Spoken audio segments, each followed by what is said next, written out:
Bonjour à tous. Comme j'en ai un petit peu marre, comme tout bon français qui se respecte, de gueuler toute seule derrière mon ordinateur, j'ai décidé d'assumer mes positions et de vous faire partager mes coups de gueule. Vous en avez de la chance quand même. Et aujourd'hui, on va parler de laïcité. Ouais, je sais, c'est un mot qui fâche en ce moment. C'est même devenu un mot dangereux pratiquement. On va parler de laïcité parce que la France a longtemps, très très longtemps, été nommée la fille aînée de l'Église. Et c'était pas pour rien, c'était pour son lien fusionnel avec celle-ci pendant des siècles. Pourtant, on a fait le choix, en 1905 pour ceux qui auraient du mal à situer, donc depuis plus de 100 ans, de se défaire, de se séparer de l'ascendant de la religion sur la gestion du pays. Nous avons fait le choix de ne baser notre avenir, notre construction, que sur des connaissances, que sur des faits mesurables, des consensus, plutôt que sur une croyance ou que sur une obéissance aveugle au dogme. Pendant plusieurs années, notre pays fut à l'époque déchiré entre pro-laïcs et pro-religieux. Mais c'est justement lorsque les esprits s'échauffent, lorsque le peuple ne sait plus bien où sont ses repères, qu'il faut en revenir au fondement même de notre société. Et c'est ce qu'ils ont fait. Ils ont choisi la voie démocratique pour résoudre une situation que beaucoup voyaient se terminer en guerre civile. Nous, Français, par le biais de grands noms, fondateurs d'une politique profondément républicaine telle que Aristide Briand ou M. Jean Jaurès, pour ne citer qu'eux, avons fait le choix d'un pays laïque pour nous assurer que la science, que le progrès ne seraient jamais muselés par aucune doctrine religieuse. À l'époque où certains analystes, journalistes, avocats, hommes politiques s'octroient le droit de dire publiquement à des heures de grande écoute que le journal Charlie Hebdo a, je cite, jeté de l'huile sur le feu, ou qu'il n'aurait pas dû republier ces caricatures comme un fait, une vérité absolue ou un fait punissable. On fait une terrible méprise entre une opinion personnelle et le fondement même de notre société qu'est la liberté d'expression. Seule chose normalement sacrée sous notre ciel. Et je le rappelle, la liberté d'expression, c'est en toutes circonstances, même quand ça ne plaît pas à certains. Bien sûr, on a le droit de penser que les caricatures sont de mauvais goût. C'est ce que je pense. Je les trouve même, pour certaines, inutilement provocantes. Mais on s'en fout de ce que je pense, de ce que vous pensez, ou on s'en fout de ce que les uns ou les autres pensent, parce que ce ne sont que des opinions.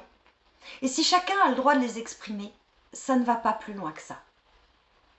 Nous vivons en France, un pays profondément laïque et suffisamment évolué pour donner une réelle liberté de culte à toute personne vivant sur son sol. Mais là où il y a un droit, naît aussi un devoir, celui de respecter notre Constitution. Et celle-ci est très claire. Les religions sont un choix personnel et non pas d'existence légale. Ainsi, il est possible dans notre pays de railler les représentants religieux et même les dieux de toute communauté au nom de la laïcité et de la liberté d'expression. C'est pour cette raison que j'invite toute personne ayant un problème avec cet état de fait à quitter notre territoire et à aller voir ailleurs si l'herbe est plus verte.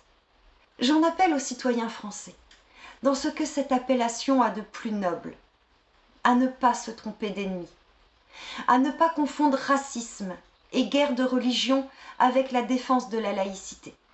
Nous ferions alors une terrible méprise, en oubliant qu'aux côtés de liberté, notre devise comporte aussi les mots égalité et fraternité.